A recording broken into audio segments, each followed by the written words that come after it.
Bueno, iglesia, hoy iríamos al tema número 3 de esta serie sobre el mensaje a las 7 iglesias de Apocalipsis.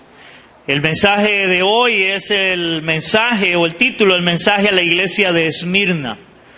Hoy vamos a enseñar sobre la iglesia de Esmirna, esperando, hermanos, de que Dios hable a su corazón, que es mi deseo que nos hable a cada uno de nosotros en relación a este mensaje que el Señor da a una iglesia en particular, pero que este mensaje también tiene que ser trascendental, no solamente para la iglesia en ese tiempo, sino para la iglesia en general, y aún para nosotros como creyentes, a cada uno de nosotros como pueblo de Dios.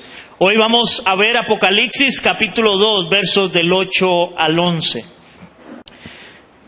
Antes de leerlo, hermanos, recuerde este título que le he dado, o subtítulo más bien, una iglesia muy sufrida, pero victoriosa. Esa era la iglesia de Esmirna, dice así: escribe el ángel de la iglesia de Esmirna, el primero y el postrero y el que estuvo muerto y vivió, dice esto: yo conozco tus obras, y tu tribulación y tu pobreza, pero tú eres rico. Y la blasfemia de los que dicen ser judíos y no lo son, sino sinagoga de Satanás. No temas en nada lo que vas a padecer. Y aquí el diablo echará a algunos de vosotros en la cárcel para que seáis probados. Y tendréis tribulación por 10 días. Sé fiel hasta la muerte y yo te daré la corona de la vida. El que tiene oído, oiga lo que el Espíritu dice a las iglesias. El que venciere no sufrirá daño de la segunda muerte. Hermanos, esta iglesia, como dije, es una iglesia muy sufrida, pero victoriosa. Hoy vamos a ver, hermanos, de cómo la iglesia puede pasar mucha tribulación, puede pasar muchas cosas difíciles, pero eso no significa que no sea victoriosa en este caso. Este mensaje de hoy lo voy a dividir en 4 segmentos. El primero sería la introducción descriptiva que se hace sobre Cristo. Luego la segunda parte sería la condición de la iglesia, cuál era la condición en la cual estaba la iglesia. Tercero, lo que le vendría a la iglesia, en este caso. Y cuarto, la recompensa. En esos 4 segmentos o 4 puntos voy a dividir la enseñanza. Lo primero que encontramos es la introducción descriptiva que está en el verso 8, que se hace en todas las iglesias, y es primeramente lo que dice a quién va dirigido el mensaje. Y primero dice, escribe al ángel de la iglesia en Esmirna. Ok, el ángel, recordemos que la mayoría concuerdan de que el ángel significa al pastor de cada una de estas iglesias, en este caso al pastor de la iglesia de Esmirna. Luego le escribe a la iglesia en Esmirna. Esta iglesia o esta ciudad, porque recuerden que eran ciudades, Esmirna estaba situada a unos 65 kilómetros después de Éfeso. Recuerden que ellos iban así como un tipo de círculo, aunque no era realmente un círculo, pero Esmirna estaba luego de Éfeso. Era una ciudad muy grande, de 2 millones de habitantes. O sea que era bastante grande esta ciudad. Era una ciudad rica por su gran comercio y probablemente, oigan esto, una de las más hermosas de las 7 ciudades donde estaban situadas todas las iglesias. O sea, Esmirna se conocía que era como una de las ciudades más bellas, como un lugar para decir, yo quiero ir ahí, yo quiero ir a conocer ese lugar. Era una ciudad hermosa. En el año 23, en esta ciudad, después de Cristo, Esmirna, oigan esto es interesante, se ganó el privilegio, entre comillas, para construir el primer templo para adorar al emperador César Tiberio. O sea que ahí se levantó el primer templo de adoración al emperador romano en esta ciudad de Esmirna, al emperador César Tiberio. Esmirna era la ciudad líder en el culto romano de la adoración al emperador, en donde la adoración al César se convirtió en una obligación. Eso es importante entenderlo. Era una obligación adorar al César. darle adoración al César, de lo cual cuenta la historia donde ellos se hacían a sí mismos llamar dioses. Ellos se creían dioses en este caso. Una vez al año, cada ciudadano romano debía de quemar una pizca de incienso en el altar de la divinidad de César, por lo menos una vez al año. Y habiendo hecho esto, se le daba un certificado de garantía que había practicado su obligación religiosa. O sea, cada vez que ellos venían a hacer la adoración, se les daba un certificado. Un certificado que hacía constar de que ellos habían cumplido el venir a rendir culto o adoración al César, al emperador romano. Se les daba un certificado. Lo que se les pedía a los cristianos, oigan esto, era quemar una pizca de incienso y decir: César es Señor, o César es el Curios, que es la palabra en griego para Señor, Curios, César es el Curios, el Señor. Y recibir su certificado e irse para adorar como quisieran a otros dioses, en este caso al Dios verdadero.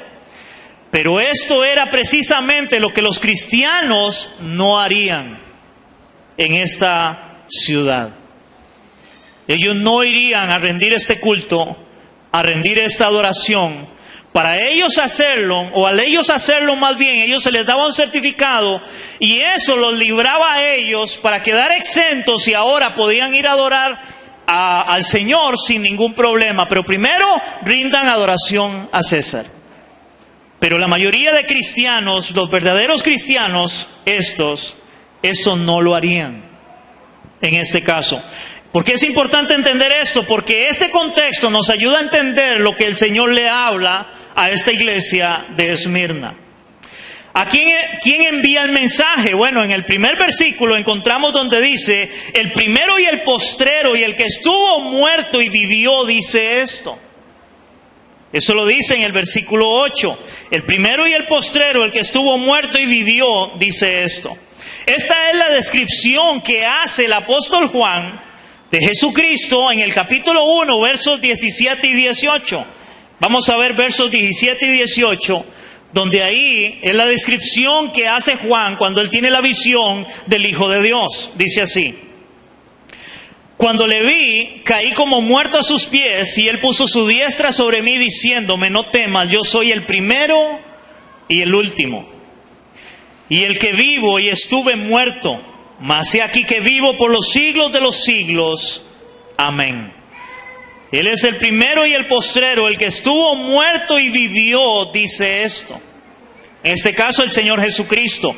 Es claro, hermanos, que el mensaje es dado por Cristo a la iglesia con esta descripción que señala, en este caso, que Él es ¿qué? El Dios eterno, sin principio ni fin, y además que Él es el que resucitó de entre los muertos victorioso. Él es el que resucitó de entre los muertos victorioso, siendo así el verdadero Rey de reyes y Señor de señores, digno de toda adoración.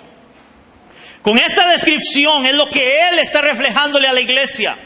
Yo soy el verdadero Rey de reyes y Señor de señores, el que estuvo muerto pero que vivió. Yo no tengo fin, no tengo principio ni tengo fin. Yo soy el Todopoderoso, y eso es lo que la Biblia enseña en relación a Dios y en relación a Cristo, que es Dios. Vamos a verlo en Deuteronomio capítulo 10, verso 17. Antiguo Testamento, Deuteronomio capítulo 10, verso 17. Y aquí vamos a ver una referencia en relación a Dios, de lo que Él dice. Hermanos, y esto es importante también para aún entender la Trinidad de Dios, porque hay quienes enseñan una doctrina, una falsa doctrina que enseña que Jesucristo no es Dios. Bueno, la Biblia nos muestra que Jesucristo es Dios. Vean lo que dice Deuteronomio 10, 17, dice la palabra: porque Jehová vuestro Dios es Dios de dioses y Señor de señores, Dios grande, poderoso y temible, que no hace acepción de personas. Vea que ahí está hablando Jehová. Él es Señor de señores. Él es Dios de dioses. Y está hablando Jehová. Amén. Ahora vamos a Apocalipsis capítulo 17, versículo 14. Apocalipsis 17, versículo 14. Aquí está hablando ahora el Señor Jesucristo. Dice la palabra: pelearán contra el Cordero es Cristo, y el Cordero los vencerá, porque Él es Señor de señores. Oigan, Él es Señor de señores y Rey de reyes, y los que están con Él son llamados, elegidos y fieles. Es la misma descripción que se le da a Jehová en el Antiguo Testamento. Ahora aquí al Cordero, que es Cristo, Él igualmente es el Señor de señores y el Rey de reyes. Otro pasaje, Apocalipsis 19, 16.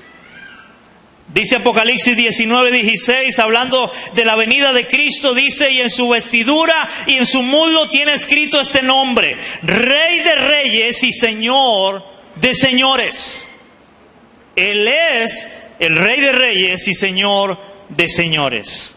Entonces, esta descripción que hace Juan a la hora de hablarle a la iglesia del Señor Jesucristo era para decirles: yo soy el verdadero Señor de señores, no el emperador romano, sino que yo soy el verdadero Señor de señores.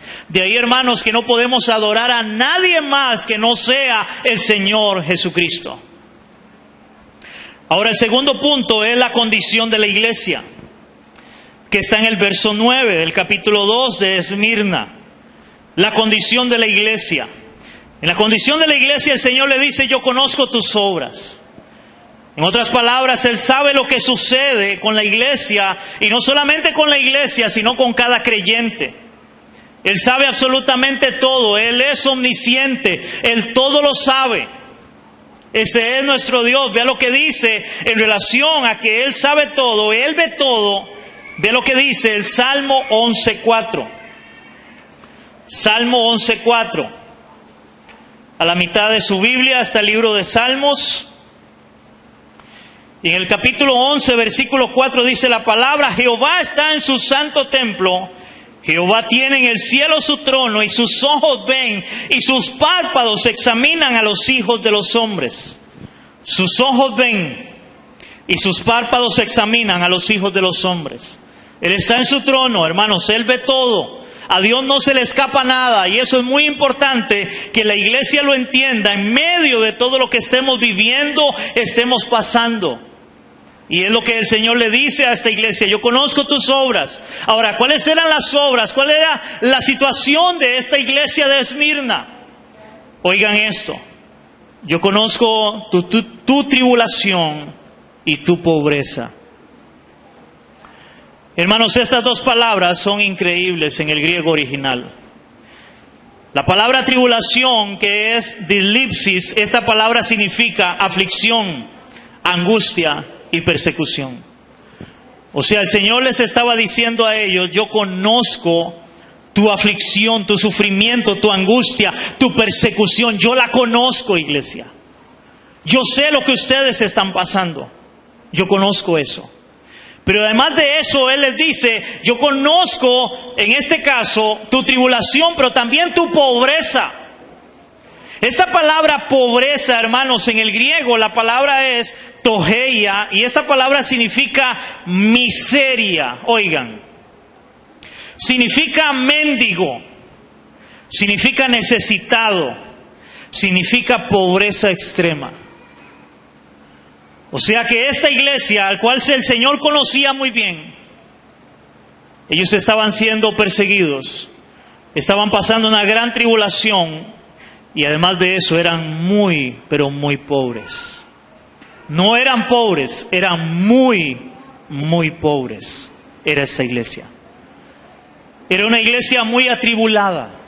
Era una iglesia que estaba pasando muchas aflicciones, de las cuales, creo yo, ninguno de nosotros como cristianos quisiéramos pasar, pero ellos estaban pasando esto, ellos estaban viviendo esto: persecución, angustia y pobreza.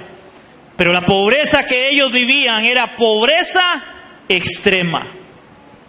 Muy probablemente, hermanos, muy probablemente al negarse en los cristianos de Esmirna de adorar y proclamar que César era el Señor, sino que Jesucristo era el Señor, eso les trajo persecución y por consiguiente mucha pobreza como también lo muestra la carta a los Hebreos en el capítulo 10 del 34 al 35. Vamos a ir a Hebreos capítulo 10 del 34 al 35. Hermanos, estudiando por ahí encontré algunos comentarios y algunos comentarios dicen de que habían personas que como conocían que eran cristianos, a ellos no les daban trabajo. Y algunos, como eran cristianos que tenían trabajo, los echaban de sus trabajos. ¿Por qué? Porque ellos no rendían adoración a César. Ellos no iban al templo a adorar a César. Y eran perseguidos. Hermanos, y eso no era nuevo en la iglesia, ya que en el libro de Hebreos también se nos muestra esto. Ve lo que dice Hebreos capítulo 10, del 34 al 35. Dice así la palabra: porque de los presos también os compadecisteis. Los presos eran los que metían a la cárcel por causa del evangelio. Y ojo a esto: y el despojo de vuestros bienes sufristeis con gozo. O sea que a muchos les quitaban aún los bienes materiales, lo que tenían les era quitado. De los bienes sufristeis con gozo, sabiendo que tenéis en vosotros una mejor y perdurable herencia en los cielos. No perdáis pues vuestra confianza, que tiene grande galardón. Ve lo que le dice el autor de Hebreos: aquellos que lo habían perdido todo, aquellos que les estaban quitando las cosas por ser cristianos en aquellos tiempos. Hermanos, pero a pesar de la triste realidad, oigan esto, de la tribulación y su pobreza que ellos estaban viviendo, el Señor les da una palabra de aliento, y es esta palabra: pero tú eres rico. Pero tú eres rico, les dice el Señor. Ustedes son ricos en medio de su tribulación, en medio de su angustia, en medio de lo que ustedes están viviendo, en medio de su pobreza. Yo les digo, ustedes son ricos, les dice el Señor. Y es que a diferencia, hermanos, de las otras iglesias, Esmirna no fue reprendida. Más bien todo lo contrario.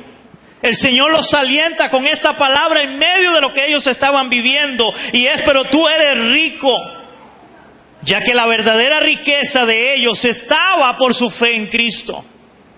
Hermanos, la verdadera riqueza de ellos estaba por su fe en Cristo. No por la parte económica, no por la parte material que ellos estaban viviendo. Porque era todo lo contrario. Había pobreza extrema, persecución, angustia, tribulación para ellos. Ve lo que dice Santiago, capítulo 2, verso 5. Dice Santiago, capítulo 2, versículo 5, dice la palabra, hermanos, si usted puede, subraye esta palabra. Dice Santiago: hermanos míos amados, oíd, hermanos míos amados. ¿No ha elegido Dios a los pobres de este mundo para que sean ricos en qué? En fe. ¿No ha elegido Dios a los pobres de este mundo para que sean ricos en fe y herederos del reino que ha prometido a los que le aman?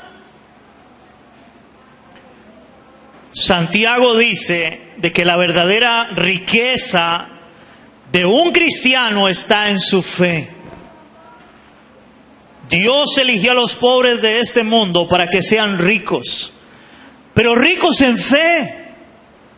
Esta iglesia, hermanos, de Esmirna era una iglesia muy pobre, pero al mismo tiempo era una iglesia muy rica. Era muy pobre económicamente, pero era muy rica en su fe. Hermanos, es interesante porque hoy, lamentablemente, en la doctrina o la falsa doctrina de la superprosperidad, se le enseña a los hermanos, a las iglesias, que una iglesia que está bien con Dios es una iglesia próspera en dinero. Interesantemente, esta iglesia era una iglesia pobre. Porque hoy enseñan que si usted o la iglesia es pobre, eso es señal o sinónimo de que Dios no ha bendecido a la iglesia. Pero esta iglesia era pobre. Yo conozco tu pobreza. Y como les dije en el original, esa palabra pobreza Es pobreza extrema, como un mendigo, como alguien que no tiene absolutamente nada. Así estaban los hermanos de la iglesia en Esmirna. No tenían nada. Hermanos, esto debe dejarnos de ver dos cosas bien claras como cristianos. Número uno, que la iglesia y los cristianos no estamos exentos de padecer tribulación y pobreza. Hermanos, por más cristianos que seamos y buenos cristianos que seamos, no estamos exentos de pasar tribulación y de pasar pobreza. Hay quienes enseñan que eso no es bíblico. Y más bien la Biblia nos enseña todo lo contrario. Ve lo que dice la palabra en Filipenses capítulo 4, versículos del 11 al 16. Filipenses capítulo 4, el apóstol Pablo. Hermanos, yo no sé cuántos de ustedes creen que el apóstol Pablo era un hombre de Dios. Yo creo que Pablo era un hombre de Dios. ¿Cuántos creemos eso? Él era un hombre de Dios. Hermanos, si hoy enseñan que los hombres de Dios no pueden pasar pobreza o tribulación, ¿cuántos hemos escuchado eso en la radio o en la televisión? ¿Lo hemos escuchado o no lo hemos escuchado? Hermano, hoy se oye mucho decir que si un hombre o una persona es de Dios, no puede pasar tribulación y no puede pasar pobreza o momentos difíciles, aún de necesidad. Hermanos, pero eso no nos muestra la palabra de Dios. Ve lo que dice el apóstol Pablo en relación a su vida misma como cristiano. Dice Filipenses capítulo 4, versículos del 11 al 16, dice así: no lo digo porque tenga, ¿qué tenía? Escasez. No lo digo porque tenga escasez, pues he aprendido a contentarme cualquiera que sea mi situación. Sé vivir humildemente y sé tener abundancia. Hoy muchos parecen no aprender o no saber vivir humildemente. Solamente quieren abundancia, pero Pablo dice, he aprendido a vivir humildemente y sé tener abundancia. Dice, en todo y por todo estoy enseñado, así para estar saciado como para tener hambre, así para tener abundancia como para padecer necesidad. Todo lo puedo en Cristo que me fortalece. Pablo dice, yo todo lo puedo porque Él está conmigo, aunque a veces no tenga que comer, a veces tengo que comer, a veces estoy bien, a veces estoy mal económicamente, pero todo lo puedo en Él porque Él es mi fortaleza. Sin embargo, dice Pablo, bien hiciste en participar conmigo en mi tribulación. Y sabéis también vosotros, oh filipenses, que al principio de la predicación del Evangelio, cuando fui a Macedonia, ninguna iglesia participó conmigo en razón de dar y recibir, sino vosotros solos.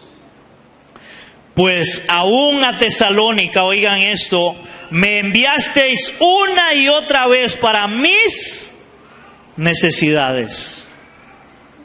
O sea, Pablo estaba agradeciéndoles de que en este caso a él le mandaban para sus necesidades, porque a veces tenía y a veces no tenía. A veces se saciaba, comía bastante y decía, qué rico, pero a veces no había que comer. Esa era la vida del apóstol Pablo. Muy probablemente esa era también la vida de muchos hermanos en esta iglesia de Esmirna. A veces tenían, a veces no tenían, y casi la mayoría de veces no tenían porque era pobres. Yo conozco tu pobreza.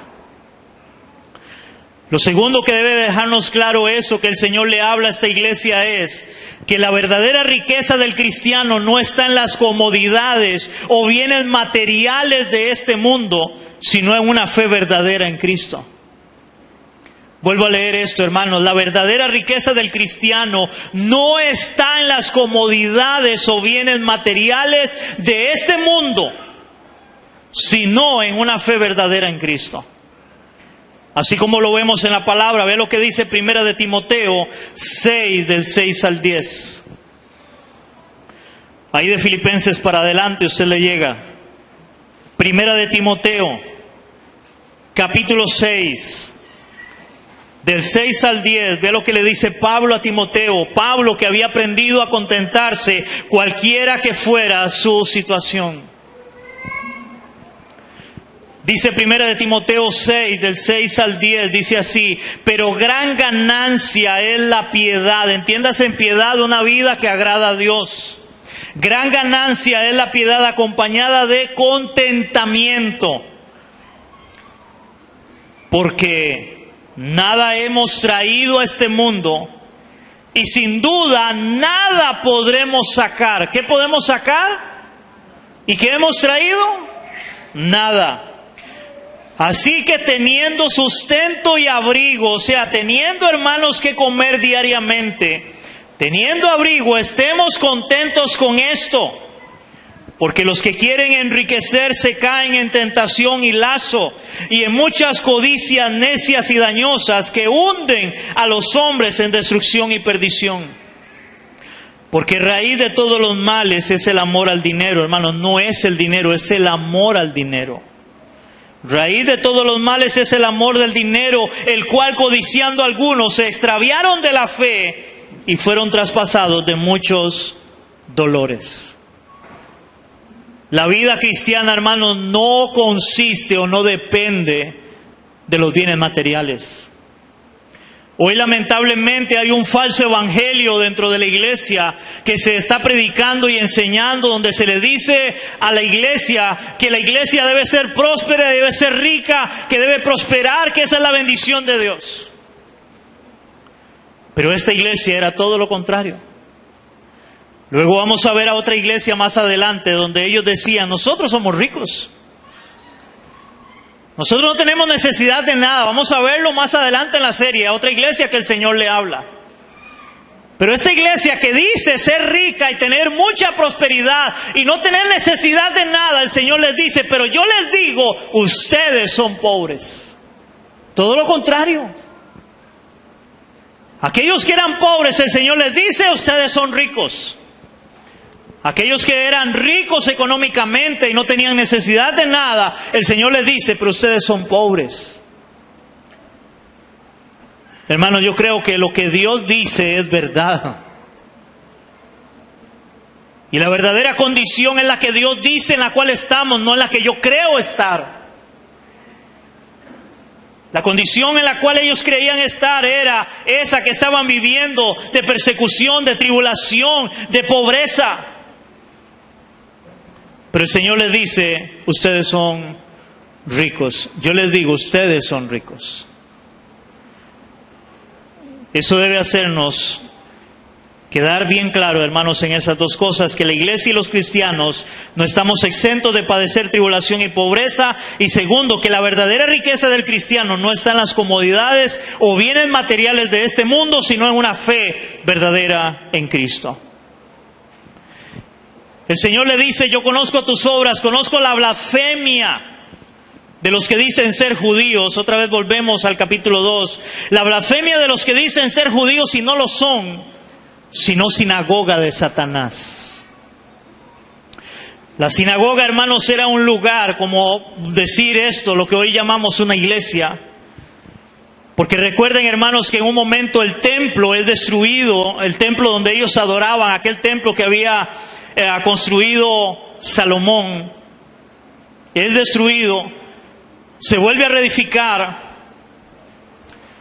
en un momento, pero aquel templo dejó de ser un lugar realmente de adoración como debía de ser. Y aún que para el año 70, y creo ya cuando escriben las cartas, para el año 70 ya el templo había sido completamente destruido nuevamente por el emperador Tito. Y eso ahí es donde se cumplió la palabra del Señor: no quedará piedra sobre piedra. Entonces, que cuando el Señor habla a esta iglesia, ya no existía el templo, sino que lo que habían eran sinagogas. Las sinagogas era el lugar donde ellos se reunían para leer las Escrituras y para orar. Estas sinagogas se construyeron luego del exilio por los babilónicos En ese tiempo se construyen las sinagogas porque el templo había sido destruido. Recuerden, cuando Jesucristo viene a esta tierra, Él empieza a hablar, a predicar, y Él hablaba en sinagogas. Aún el apóstol Pablo, cuando empieza a llevar la palabra, era sinagogas. Eran grupos que se reunían a leer la palabra de Dios y a orar. Pero interesantemente, a este lugar el Señor la llama sinagoga de Satanás. ¿Por qué sinagoga de Satanás? Hermanos, si es que estos judíos de Esmirna eran blasfemos también. Una blasfemia es una palabra que sea ofensiva contra alguien, que sea una palabra de mentira, de engaño. En este caso sería contra Dios mismo. Porque Él les dice, yo conozco la blasfemia de los que dicen ser judíos y no lo son, sino sinagoga de Satanás. Ya que aparentemente estos judíos eran paganos en su vida espiritual. Estos judíos eran paganos en su vida espiritual y se habían aliado con otros paganos para perseguir a los cristianos por no rendir culto al emperador romano. Y además, recuerden, hermanos, los judíos no creyeron en Jesús como el Mesías esperado por Israel. Por lo cual el Señor los llama a ellos sinagoga de Satanás. Era un lugar donde se reunían, pero ellos no adoraban realmente al Señor. Muy probablemente ellos eran de los que iban y hacían y pagaban, quemaban la pizca de incienso y luego iban a adorar a la sinagoga para no tener ningún problema con los romanos, pero no los verdaderos cristianos. Y ellos seguro echaban al agua, como decimos nosotros, a otros cristianos verdaderos que no iban a adorar al emperador romano, y es por esa razón que el Señor les llama sinagoga de Satanás. Ahora vamos al punto 3, que es en el versículo 10, y es lo que le vendría a la iglesia. Hermanos, hasta aquí estamos viendo una iglesia atribulada, una iglesia que está en pobreza, pero que el Señor les dice, ustedes son ricos y yo conozco la blasfemia de los que dicen ser judíos y no lo son, sino sinagoga de Satanás. Y ahora el Señor les dice algo que vendrá para la iglesia. Y Él les dice, no teman en nada lo que van a padecer. No teman en nada lo que van a padecer. El Señor aquí les da una palabra de aliento en medio de lo que estaban pasando y lo que estaba por venir todavía. No solamente lo que estaban pasando, sino lo que estaba por venir todavía. Era como si les dijeran, no tengan miedo, no se preocupen, yo estoy con ustedes.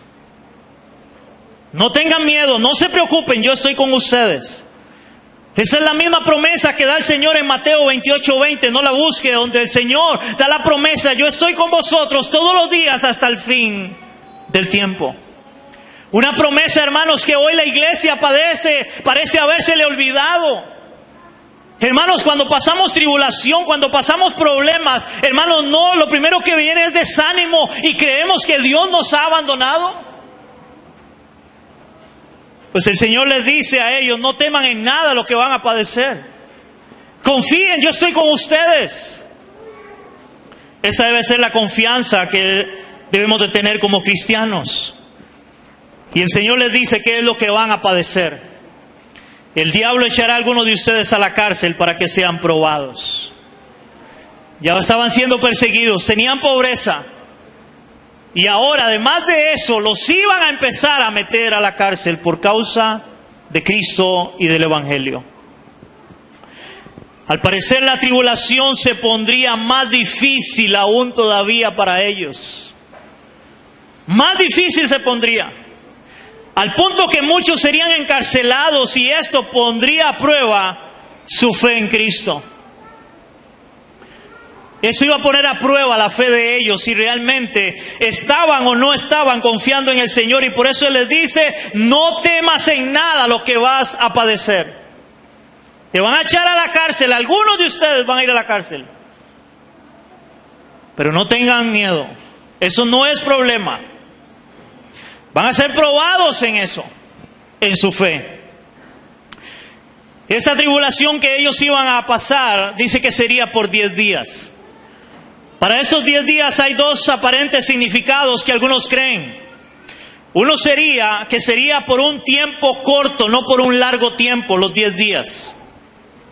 Pero que iban a ser encarcelados, que los iban a perseguir, pero que iba a ser por corto tiempo, no por mucho tiempo. Otros dicen que significa que estos 10 días equivalen a 10 años. A que le faltaban todavía 10 años donde iban a ser perseguidos o más perseguidos y todavía iban a ir a la cárcel por causa del Evangelio, por no adorar al emperador romano, sino al verdadero Dios. Iban a ir a la cárcel y podría ser que era por corto tiempo o por 10 años. Ahora, hermanos, yo quiero que por favor me pongan atención en esto que voy a decir en esta aplicación. Esto debe de hacernos pensar como iglesia. ¿Estamos la iglesia y los cristianos realmente preparados para lo que venga en el futuro? Y tener siempre puesta nuestra confianza en Dios. Porque lo puse entre paréntesis.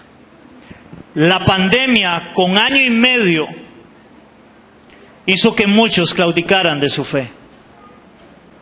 Hermanos, la pandemia ha hecho que en 1 año y medio, pongo 1 año o 1 año y medio aproximados porque vamos para 2 años. ¿Cuántas personas, cuántos hermanos que decían amar a Dios, que venían y levantaban manos santas delante de Dios, que creían estar bien con Dios, hermanos, por medio de la tribulación de una pandemia, en 1 año y medio, no 10 años, no en pobreza, no en persecución, y hoy en día no están en la iglesia? El Señor le habla a esta iglesia y le dice: ustedes están atribulados, ustedes están en pobreza, pero son ricos. Y además de eso, les anuncio, pero no teman, los van a echar a la cárcel, van a ser probados en su fe por 10 días. Y hoy muchos, sin que nos estén metiendo a la cárcel, sin estar en pobreza, sin estar en una verdadera tribulación, hermanos, hoy han abandonado su fe. Esta iglesia debe dejarnos una gran enseñanza. Ahora, interesantemente, vea lo que dice Hebreos capítulo 10, versos 37 y 39. Hebreos capítulo 10, del 37 al 39. El autor de los Hebreos les habla a aquellos que habían perdido todo, que ya leímos antes, versos 34 y 35. Aquellos que los iban a meter a la cárcel, aquellos que los habían despojado de todo. Vea lo que dice el autor de Hebreos ahora en el verso 37 al 39. Pero aún un poquito y el que ha de venir vendrá y no tardará. Mas el justo vivirá por fe, y si retrocediere no agradará a mi alma. Pero nosotros no somos de los que retroceden para perdición, sino de los que tienen fe para preservación del alma. En otras palabras, hermanos, un verdadero cristiano, un verdadero creyente, en medio de la tribulación, en medio de la angustia, en medio de la pobreza, él nunca podrá claudicar de su fe en Cristo. O no debería claudicar. ¿Cuántos enseñan hoy esta palabra? Que por fe andamos y no por vista. Ay, es que por fe andamos y no por vista. Pero ¿saben cómo manipulan esa palabra para enseñarle a la iglesia que caminar por fe y no por vista es esperando riqueza, esperando bendición, esperando cosas grandes, dicen ellos, que Dios tiene para nosotros? Ese no es el contexto de esa palabra. Caminar por fe y no por vista, hermanos, se da en este contexto de esta iglesia de Esmirna en medio de tribulación y de extrema pobreza, pero son ricos, les dice el Señor. Van a padecer, los van a meter a la cárcel, pero no teman. No teman, le dice el Señor. Esa debe ser, hermanos, igualmente nuestra fe, a no temer. A no temer, a confiar realmente en el Señor. Porque hoy muchos han claudicado de su fe. Y por último, hermanos, viene la recompensa a esta iglesia. Y vuelvo a decir eso, una iglesia que el Señor no le reprocha nada. Como otras iglesias que sí hay un pero para ellas, de lo malo que estaban haciendo. Esta iglesia solamente, hermanos, estaba siendo perseguida. Solamente estaban viviendo extrema pobreza, pero tenían una fe firme. No vamos a ir a quemar incienso, a adorar al emperador romano. No, el curio nuestro es el Señor Jesucristo. Él es nuestro Señor, Él es nuestro Rey, Él es el verdadero Dios.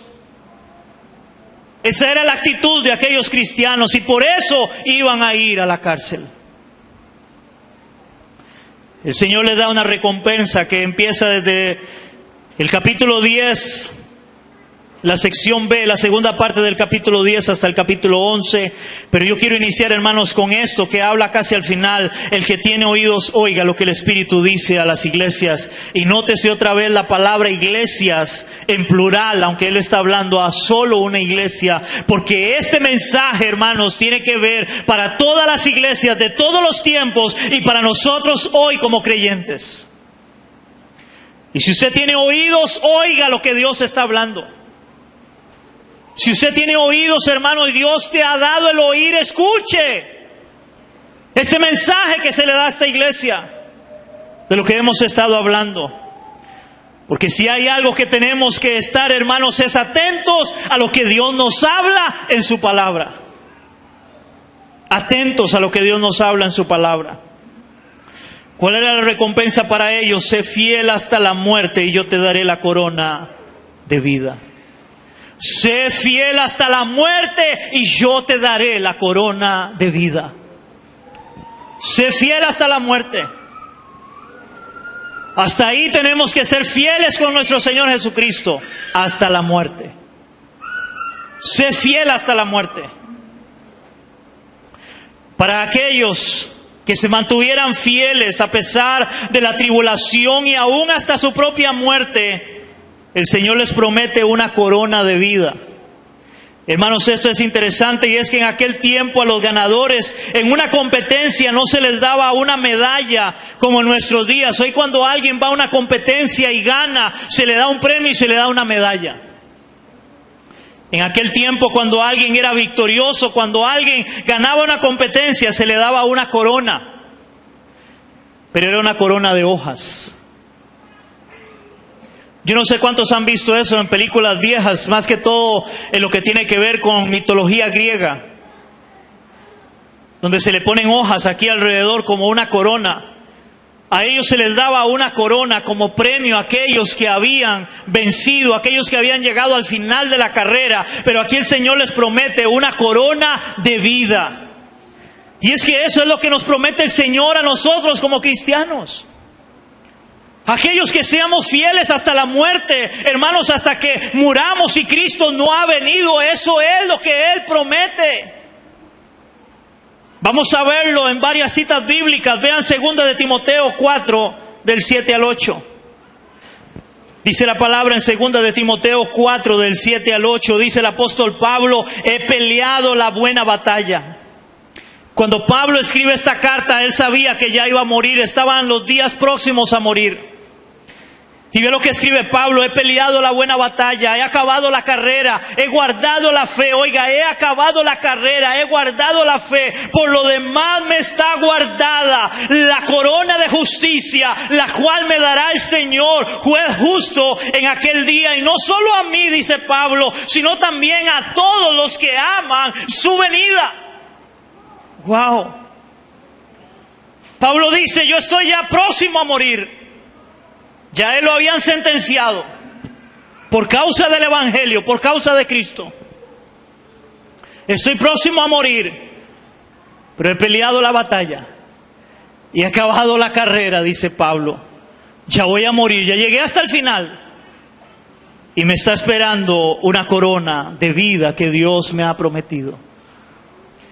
Pero dice Pablo, no solo a mí, dice Pablo, sino también a todos aquellos que aman su venida, que esperan ese día grande y glorioso. Hay una corona esperándonos de victoria. Otro pasaje está en Santiago capítulo 1, versículo 12. Después de Hebreos está Santiago. Santiago capítulo 1, versículo 12 dice la palabra: bienaventurado, dichoso el varón que soporta la tentación, porque cuando haya resistido la prueba, recibirá la corona de vida, otra vez la corona de vida que Dios ha prometido a los que le aman. Hermanos, hoy muchos hablan de promesas. Estos son promesas de verdad. Eso es una promesa, Santiago lo está diciendo. Hay una corona de vida que Dios ha prometido a los que le aman. Una corona de vida.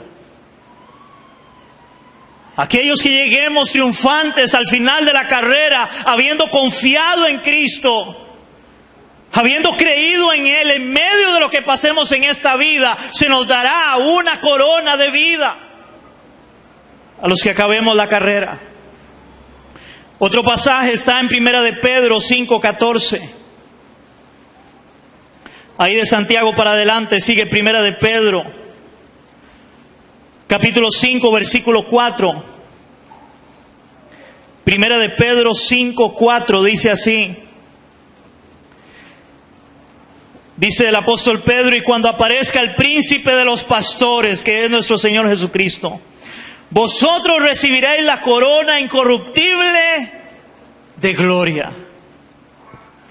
Hermanos, vamos a recibir una corona incorruptible de gloria cuando aparezca el príncipe de los pastores, nuestro Señor Jesucristo. Hermanos, pero ¿saben qué es lo hermoso cuando yo leo en Apocalipsis, hermanos? Porque al final la victoria, hermanos, al final esa victoria que nosotros obtengamos no es por nosotros mismos, es por Cristo mismo. En Apocalipsis dice que al final, cuando estemos delante de Él, dice que los ancianos agarrarán las coronas y las tirarán delante de Él. Él es el merecedor de toda la gloria, la honra, la alabanza. Él es el que debe llevarse el premio. Él es el que debe llevarse el aplauso. Él es el que merece la gloria, no nosotros. Porque Él es el que nos sostiene en medio de la tribulación, en medio de las circunstancias. Es Dios quien nos sostiene. Y si podemos llegar a acabar la carrera, es porque Dios nos permitió terminar la carrera. Es Él el que nos da la fuerza. Por eso dijo Pablo: el que en vosotros empezó la buena obra, la perfeccionará. La gran recompensa para todo creyente es la vida eterna a través de Cristo. Esa es la corona. Es la vida eterna a través de Cristo, ya que de lo contrario es la condenación eterna, que se conoce como la muerte segunda. ¿Por qué esto, hermanos? Porque el Señor les dice: el que venciere no sufrirá daño de la segunda muerte. El que venciere no sufrirá daño de la segunda muerte. Solo hay dos caminos, hermanos: o es vida eterna a través de Cristo, o condenación eterna a los que no creen en Cristo. Si tú me estás escuchando hoy, no le has entregado tu vida a Cristo, yo te animo hoy para que te vuelvas a Cristo, te arrepientas de tu pecado, reconozcas que Él es el único y suficiente Salvador para tu vida. Solo en Él hay salvación. No hay otro nombre bajo los cielos dado a los hombres en que podamos ser salvos, sino a través de Jesucristo. Porque de lo contrario lo que vendrá es la muerte eterna, la condenación eterna. Y ambas son eternas: vida eterna, condenación eterna. Y de esta segunda muerte, hermanos, la Biblia habla en Apocalipsis capítulo 21, del 7 al 8. Hermanos, esto no es religión, eso no es jugar a la iglesita. Eso es de vida o muerte. Hay quienes afirman y creen que después de que una persona muere, hasta ahí llegó todo. Ojalá fuera así. Pero la Biblia habla de esa segunda muerte. Y el Señor les promete a ellos que les dará la corona de la vida y no sufrirán daño de la segunda muerte, que habla Apocalipsis 21 del 7 al 8 y dice así: el que venciere heredará todas las cosas, y yo seré su Dios y él será mi hijo. Pero los cobardes e incrédulos, los abominables, los homicidas, los fornicarios, los hechiceros, los idólatras y todos los mentirosos tendrán su parte en el lago que arde con fuego y azufre, que es la muerte segunda. Nótese, la muerte segunda. O sea, hay una primera muerte. Todos vamos a morir de este cuerpo terrenal, la primera muerte. Pero va a haber una segunda muerte para aquellos que no creen en Cristo. Para aquellos que escucharon el mensaje de salvación que es en Cristo y no quisieron escuchar el mensaje y volverse a Cristo. Serán lanzados al lago de fuego por una eternidad. Por lo cual yo te aconsejo, vuélvete a Cristo.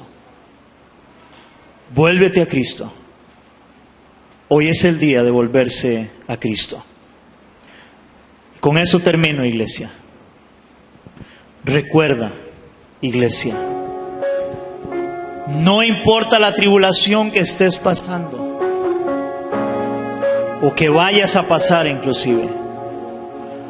No importa la tribulación que estés pasando o vayas a pasar. Mantente firme. Hay una corona que Dios ha prometido a los que le amamos. Hay una corona que Dios nos ha prometido. Esa corona nos está esperando a aquellos que confiamos en Él. Y termino leyéndoles Romanos capítulo 8 del 35 al 39, donde dice así: ¿quién nos separará del amor de Cristo? ¿Tribulación o angustia o persecución? ¿O hambre o desnudez? ¿O peligro o espada? Como está escrito, por causa de ti somos muertos todo el tiempo y somos contados como ovejas de matadero. Antes, en todas estas cosas somos más que vencedores por medio de aquel que nos amó.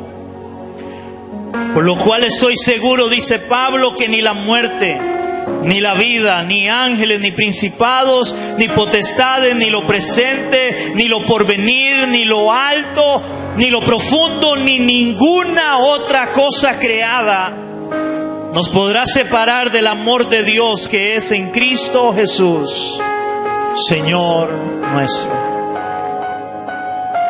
Nada debería de separarnos del amor de Cristo.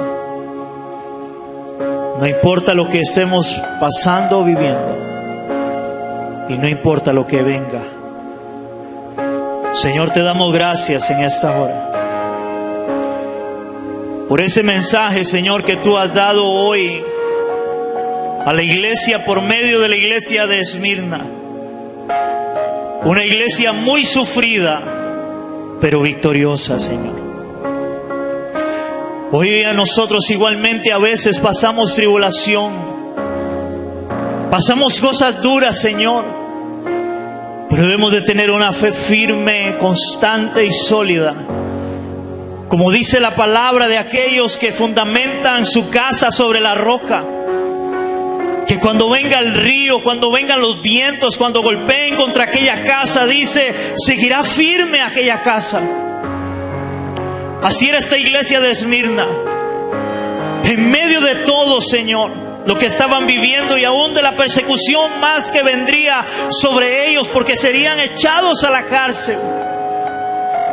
Tú les das 2 palabras de aliento, pero tú eres rico. Y no temas en nada lo que vas a padecer. Esa debe ser igualmente para nosotros hoy palabras de aliento.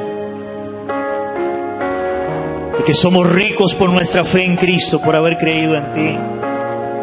Y que no debemos de temer en nada lo que vaya a venir o lo que estemos viviendo o vaya a pasar, Señor.